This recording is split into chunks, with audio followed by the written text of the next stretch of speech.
Welcome back to Conflicts of Interest. This is episode 498. I'm the host of the show, Kyle Anzalone. Got quite a bit of news to get through on today's show, so want to get right into it. Just want to remind people that they can find the show at the Libertarian Institute on the blog at antiwar.com. We post the video version of the show on YouTube, Rumble, and Odysee. It's on anywhere you can listen to audio podcast. And of course, you can always find the show on my Twitter account at KyleAnzalone_. All right, with that, let's get into the news today. First story up here is about Julian Assange, and all this Assange stuff is really important, and it's so tough because especially over the past 2 years, even among Assange's most hardcore supporters, a lot of us are also anti-war, and so there's just been a lot more news about the war in Ukraine, the war in Israel, than about Assange, and so sometimes we'll go a few weeks before having a real update about Assange on the show, but this is some good news here, so I really wanted to highlight it. Republicans and Democrats unite to push for Assange's freedom. A bipartisan group of 16 members of Congress has called on President Biden to drop the case against WikiLeaks founder Julian Assange, warning of the grave threat to press freedom if he is convicted. And as our friend Misty Winston reminded us the last time she was on the show, probably need to have her on the show again in the next couple of weeks to do another Assange update. It's been a month or two. One of the things we talked about is really at this point, Assange could be extradited to the U.S. at any time. We likely wouldn't have very much of a heads up. I'm sure the U.S. government will want to do this as covertly as possible in order to not, allow us Assange supporters to be out in force when he arrives in the U.S. And, for everybody to do every last legal maneuver and tactic they can to prevent this from happening. Going back to Dave DeCamp's article here, which of course is published at antiwar.com, the lawmakers made the call in a letter that was sent to President Biden on Wednesday. This is Wednesday of last week. The effort was led by Representative Thomas Massie and James McGovern, who began circulating the letter to their colleagues last month. The letter reads, according to a press release, "It is the duty of journalists to seek out sources, including documentary evidence, in order to report to the public on the activities of government. The United States must not pursue an unnecessary prosecution that risks criminalizing common journalistic practices and thus chilling the work of the free press.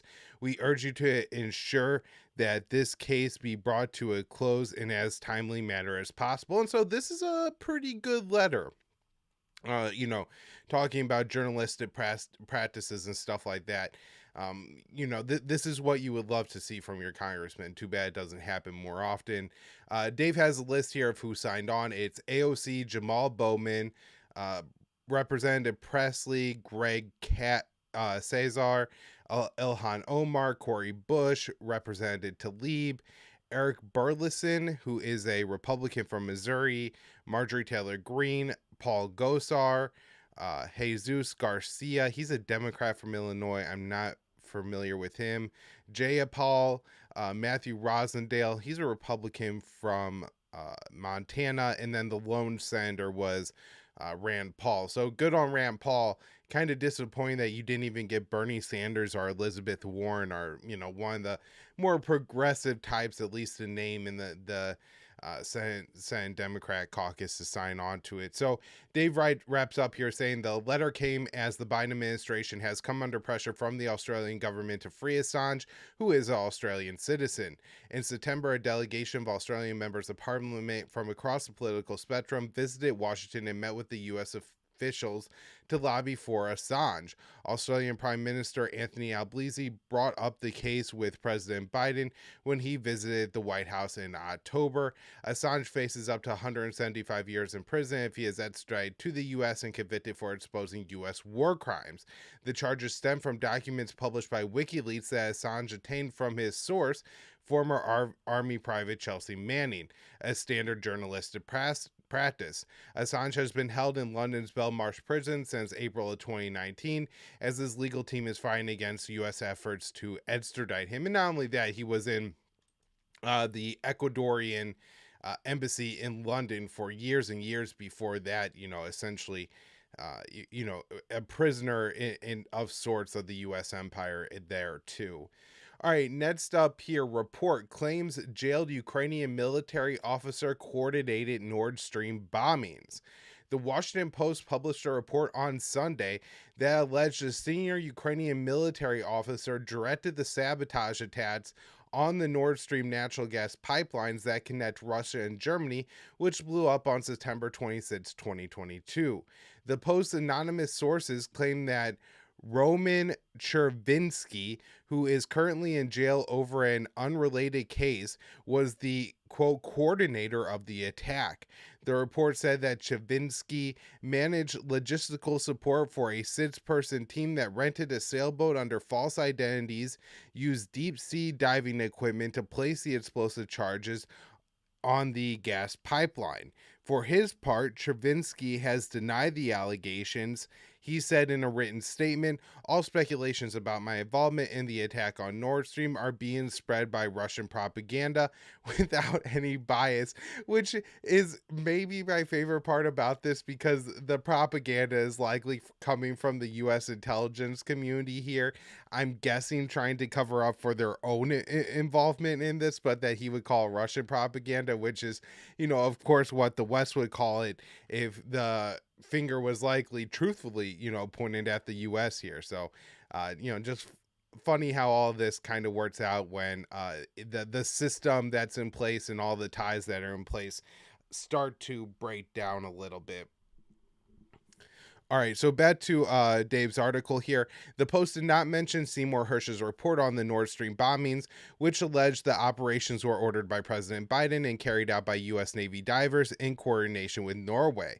While Hersh's report has not been confirmed, the U.S. has had a clear motivation to bomb the pipelines. For years, the U.S. has worked against Nord Stream 2 using sanctions, and President Biden vowed to bring an end to the pipeline if Russia invaded Ukraine. Victoria Nuland, the acting Deputy Secretary of State, made similar threatening comments.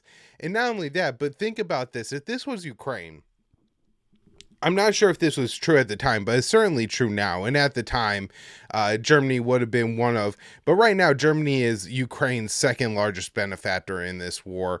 Maybe you could argue with some of the equipment the UK has given that they're up there too, but I think just in terms of dollars, Germany has sent Ukraine more than any other country minus the United States. And so this is a German-Russian pipeline, meaning that Germany owns part of this pipeline, right? Like 50%, the ownership is split. And that the Ukrainians would risk blowing up a pipeline of one of their top allies is just unreal. That I have so much doubt for this. And I think the Hersh version of this story makes a whole lot more sense. So after the pipeline bombings, Secretary of State Antony Blinken said the incident was a tremendous opportunity to reduce Europe's reliance on Russian gas. The Post report said Chervinsky did not plan the Nord Stream bombings and that he took orders from senior officials who ultimately reported to Ukraine's commander-in-chief. That's Volushny.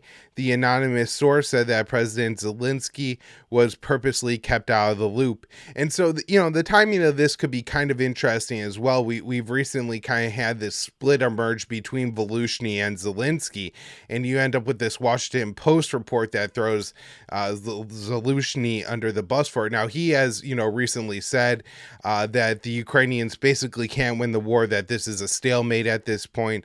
A major breakthrough is unlikely on either side, and acknowledges that Kiev is unlikely to prevail in a war of attrition against Moscow. And so, again, that this report is that the timing of this report is interesting because of those recent comments and the seeming growing division between the political end of the spectrum in Ukraine versus the military end of the spectrum. We had that report in Times Magazine that outlined there were times where the military commanders were not following orders given by Kiev, and they say that this was a good thing because the orders were suicidal and that the troops were ill-equipped, ill-prepared to carry them out anyways. But yeah, this is all really important, really interesting stuff here.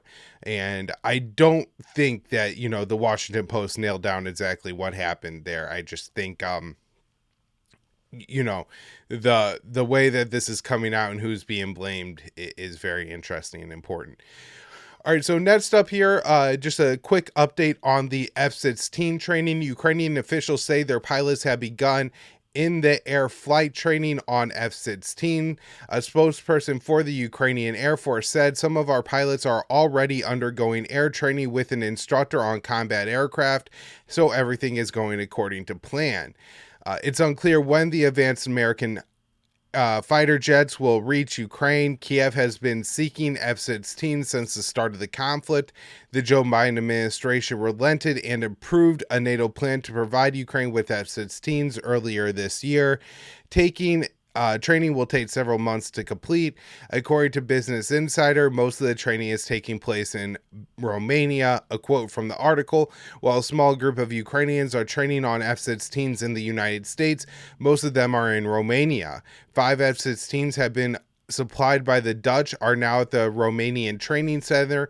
The Netherlands Armed Forces said it expected to supply another 18 jets by the end of the year. And so I'm not sure if they overall plan to send more planes to Ukraine, or if that's really that those 23 are what they're planning to send, and they're going to allow them to train on them first. All right, next up here, this is an article I wrote for the Libertarian Institute on November 12th. 5 soldiers deployed to the Middle East for rescue operations killed while training. A group of special operations soldiers died during a training operation off the coast of Cyprus when their helicopter crashed on Saturday.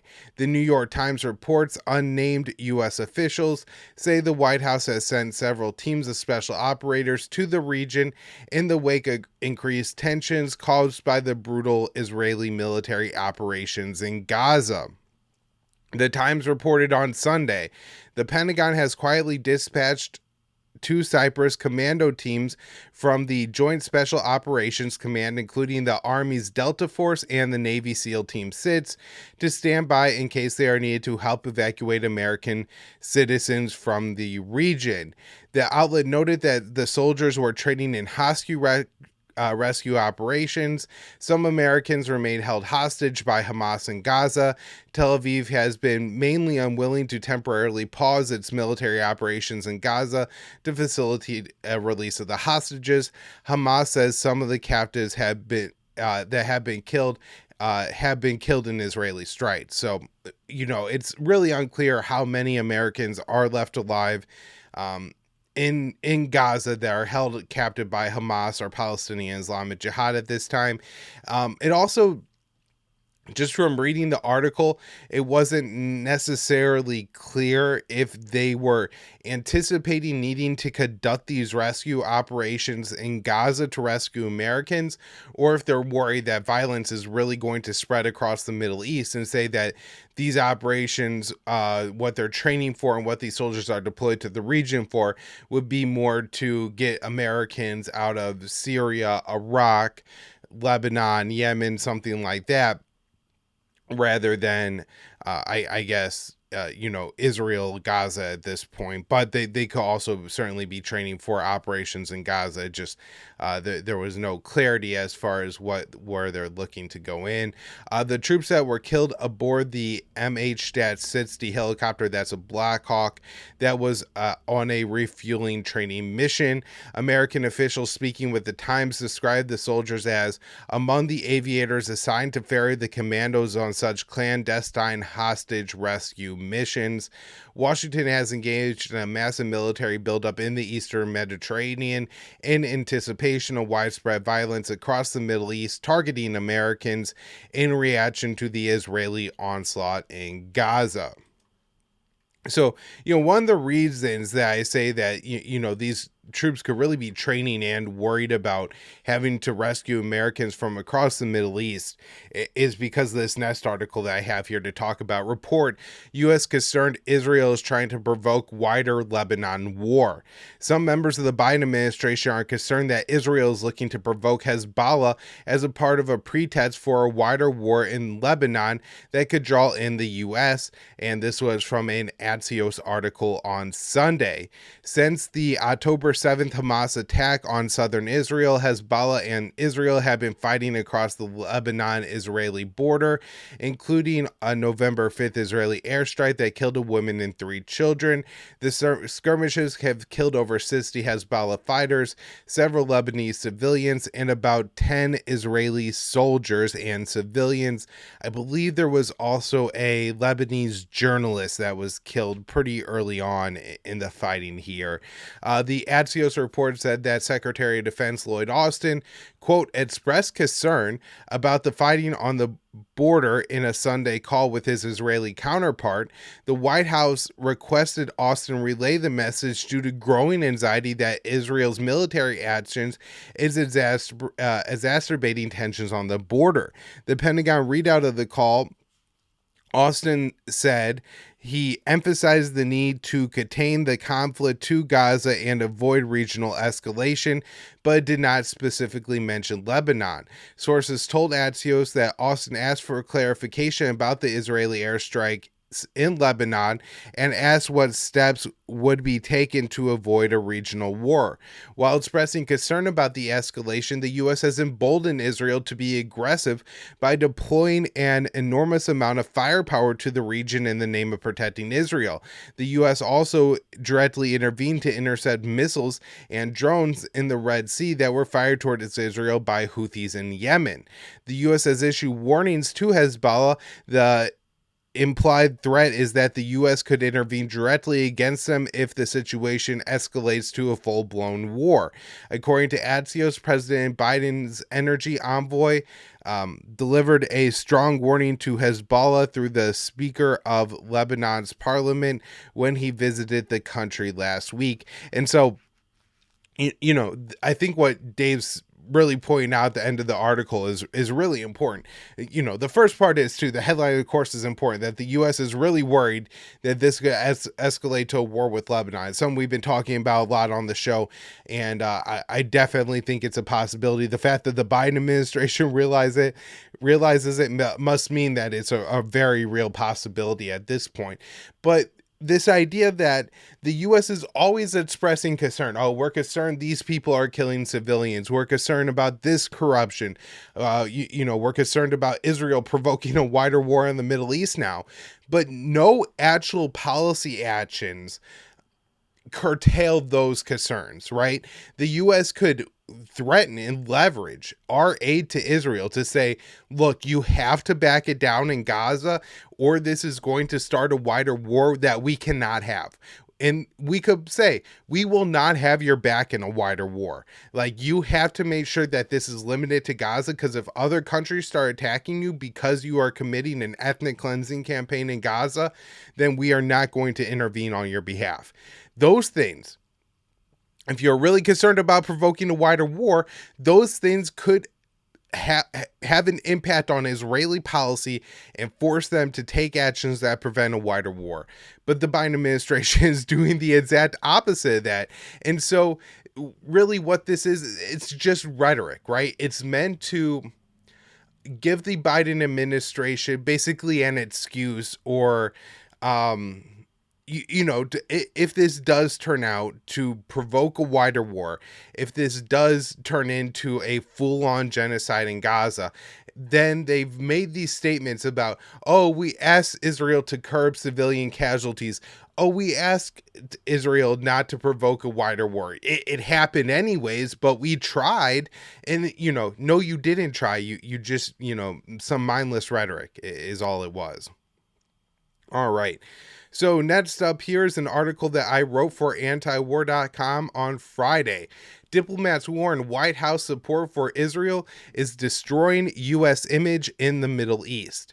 CNN reports that American diplomats in the Middle East sent a diplomatic cable to the White House, raising the alarm that Israeli military operations in Gaza are causing severe damage to the U.S. reputation in the region. Washington is Tel Aviv's most dedicated backer, sending billions of dollars of weapons to Israel every year. CNN says it obtained the diplomatic cable authored by a diplomat stationed in Oman.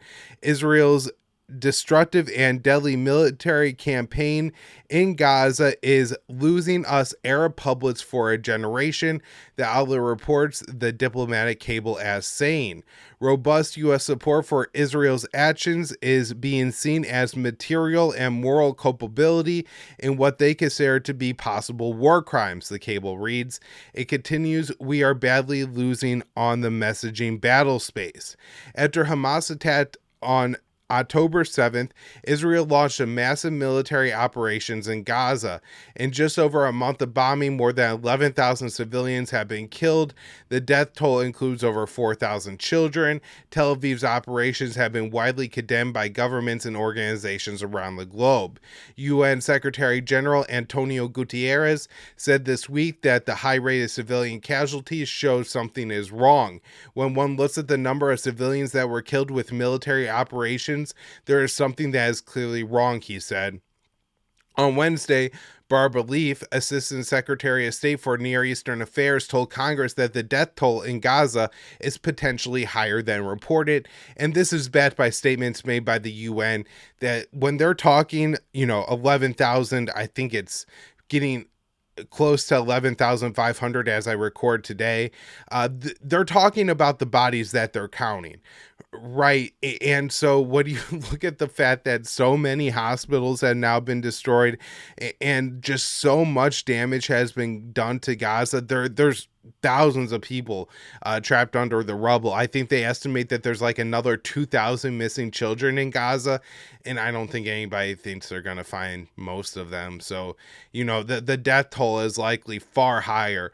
And when you compare this death toll to other conflicts, particularly the war in Ukraine, I mean, it's astronomical how many more civilians are being killed in a shorter period of time in a far smaller population in Gaza as compared to Ukraine. And then, of course, when it's happening in Gaza or in Ukraine, the Biden administration, is spending all day, every day talking about war crimes and how we're going to use the International Criminal Court to prosecute Russians. And when it comes to Israel, we do the exact opposite. All right. So back to my article here. The Diplomat cable said that the damage done to the U.S. imaged by supporting Israel's bombing in Gaza will not be quickly repaired. Washington is Tel Aviv's indispensable backer. The U.S. provides Israel with $4 billion in military assistance annually. The White House is asking Congress to approve an additional $14 billion in security aid for Israel to support its operations in Gaza. On top of providing Israel with military aid, the Biden administration has blocked efforts at the UN Security Council to call for a ceasefire. The author of the cable highlighted a recent commentary in a state-run Egyptian newspaper that said that President Joe Biden has been the cruelest American leader. It said President Biden's cruelty and disregard for Palestinians exceeds all previous U.S. presidents. And that's a pretty striking condemnation, but probably pretty accurate. There's a really good article by Aaron Mate. It's actually the spotlight article today at antiwar.com, where he talks about how, a lot of this is just due to Biden's personal attachment to Israel. Biden has these mantras that I'm not sure if he's always been this way, but certainly now as an old man and president, he seems to really kind of stick with his little one-liners that he has. And one of them is, if Israel didn't exist, America would have to create it. I think he said his dad told him that. And so he just has this idea that without Israel, for some reason, the United States would be in massive trouble. And so we have to do everything we can all the time to support Israel. All right, next up here, Dave DeCamp, antiwar.com. Jade Sullivan says Israel should follow rules of war, but won't judge if they are.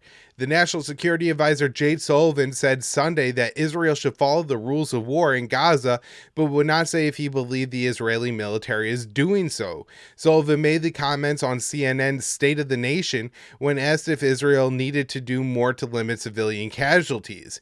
He said Israel has a responsibility to operate according to the rules of war, and we have continued to make that point both publicly and privately, and we will continue to do so going forward.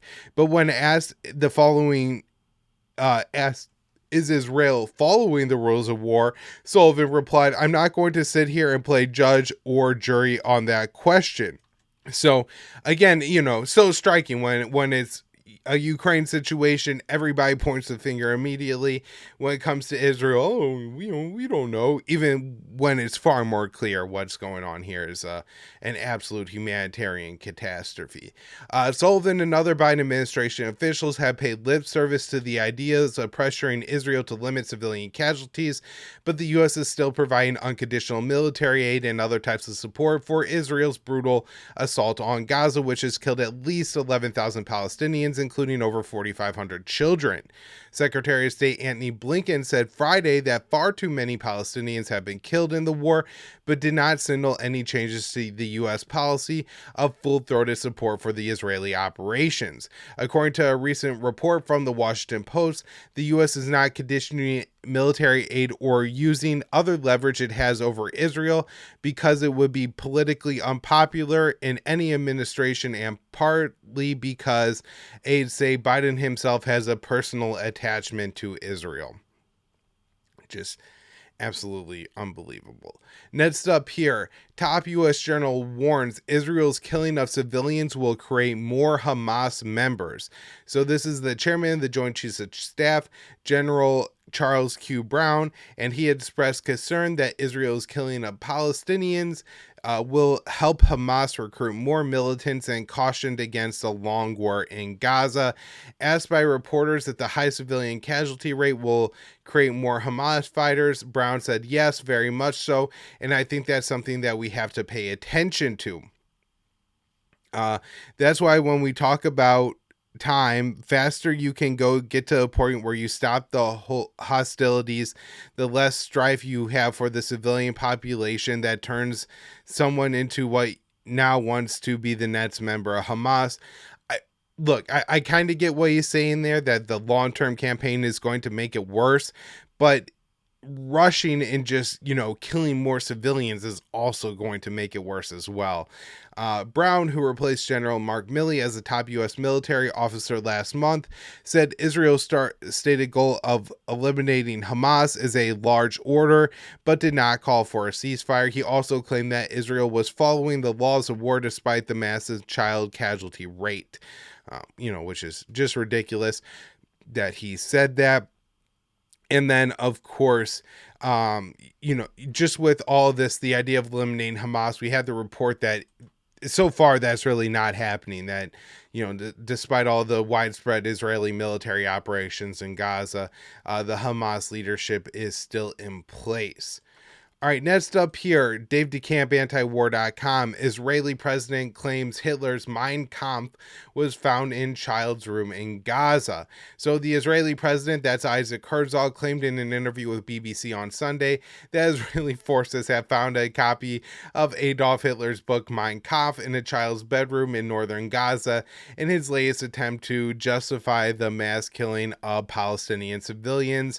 Herzog claimed that the child's bedroom was turned into a terrorist base and that the book was found on the body of a Hamas fighter. The terrorist wrote notes and marched sections and studied again and again the ideology of Adolf Hitler to hate the Jews, to kill the Jews, and to burn and slaughter the Jews wherever they are. This is the war we are facing. The Israeli president had previously presented a document that he claimed was an Al-Qaeda manual that detailed how to make chemical weapons. He said it was found in the body of a Hamas fighter in southern Israel, but according to the Middle East Eye, what he displayed was the cover of an amateur biography of World Trade Center attacker Ramzi Youssef, which contained no directions on making chemical weapons. Herzog said that it's Al-Qaeda material, it's official Al-Qaeda material. We are dealing with ISIS, Al-Qaeda, and Hamas, and in this material there were instructions on how to produce chemical weapons. Israeli officials have pointed to U.S. war against ISIS in Iraq and Syria, which incurred a massive civilian casualties to justify the brutal bombing campaign in Gaza. Israeli officials have also invoked the U.S. and Allied strategic bombing campaign of World War II, including the bombings of Dresden and the use of nuclear weapons in Hiroshima and Nagasaki. Herzog had previously argued that there are no innocent civilians in Gaza, and it is an entire nation out there that is responsible, he said on October 13th. It's not true about this rhetoric about civilians being killed, not involved. It's absolutely not true. Which is just, awful things to say. Now, look, on the book, the Mein Kampf book, I just want to say, I remember when I was in high school, all my liberal friends would read the Satanic Bible and Mein Kampf because they thought it triggered the conservatives. And so, it's just no justification for killing people having a copy of a book, and plenty of people read books for a wide variety of reasons. There may be somebody who was radicalized, who was, using this book to justify that position or something like that. But again, this isn't proof that every person in Gaza is Jew hating monster or something like that. All right, next up here, Netanyahu says Israeli military is the only force that can control Gaza. So the Prime Minister of Israel, Netanyahu, said several times in recent days that the Israeli Defense Forces is the only force that can control Gaza after the war, signaling plans for long-term military occupation. The IDF will remain in control of the Strip. We will not give it to an international force, Netanyahu said on Friday in a meeting with Israeli mayors of towns near Gaza, according to the Times of Israel. The Biden administration has said they don't want Israel to reoccupy Gaza, but the U.S. has not placed any conditions on its support for the Israeli campaign. Israel occupied Gaza after the Six-Day War in 1967 and withdrew its troops from the enclave in 2005. But after Hamas came to power in 2007, Israel imposed a complete blockade on Gaza, which is still considered a military occupation under international law. Netanyahu reaffirmed the comments on Sunday and rejected the idea of the Palestinian Authority, which administers some of the areas of the West Bank from taking over Gaza. We need to see that two things. Gaza has to be demilitarized and Gaza needs to be de-radicalized. And I think so far we haven't seen any Palestinian force, including the Palestinian Authority, that is able to do it. And Netanyahu told that to NBC's Meet the Press. Netanyahu and other Israeli officials have looked to capitalize on the split between Hamas and the Palestinian Authority to prevent the creation of a Palestinian state. And so, when the Biden administration proposed the Palestinian Authority taking over Gaza, that was probably going to present a real problem to Tel Aviv, even if the Palestinian Authority would do a good job of administering Gaza. The problem is that would put the Israelis in a position where they may have to negotiate, because the Palestinian Authority, I think, is seen as something of a respectable body. Blinken met with Mohammed Abbas, the Palestinian president. So where, you would never meet with a member of Hamas. So I don't see it going that way. I don't see them allowing an international force to occupy Gaza. I think the only way there's not an occupation of Gaza is if Israel ethnically cleanse the area. At this point. So that is the very, very terrible situation that we are facing. It is interesting that there's such a split between the White House and Tel Aviv on that issue. And again, that the White House just doesn't seem to have anything really to leverage or say to Israel when they disagree on something, even if it's a clear violation of international law, the rules of war, and things like that. All right, a few stories here on the wider Middle East before we wrap up. 4 more attacks on U.S. bases in Iraq and Syria after U.S. airstrikes. So U.S. forces in Iraq and Syria have been attacked by rockets or drones 4 times since the U.S. launched another round of airstrikes in eastern Syria on Wednesday, the Pentagon said on Thursday. So sources told The Guardian that U.S. forces were targeted in 3 separate attacks across Iraq on Thursday. The report describes the attacks as the most geographically widespread series of strikes on U.S. assets in a single day since the Israel-Hamas conflict started. The Pentagon said since October 17th, U.S. forces in the region have been attacked 46 times due to President Biden's full-throated support for the Israeli campaign in Gaza. A total of 56 Americans have been injured in the attacks. The leader of one of Iraq's Shia militias said on Thursday that the attacks on U.S. forces would continue until there was a ceasefire in Gaza. And so next up, I have an article that I wrote up for the Institute that I thought was really interesting, especially given the source. So, U.S. officials told Voice of America that bombing militia groups in Iraq and Syria have failed to prevent attacks on American soldiers. Over the past month, U.S. troops in Iraq and Syria have been attacked dozens of times, resulting in over 50 injuries to American forces.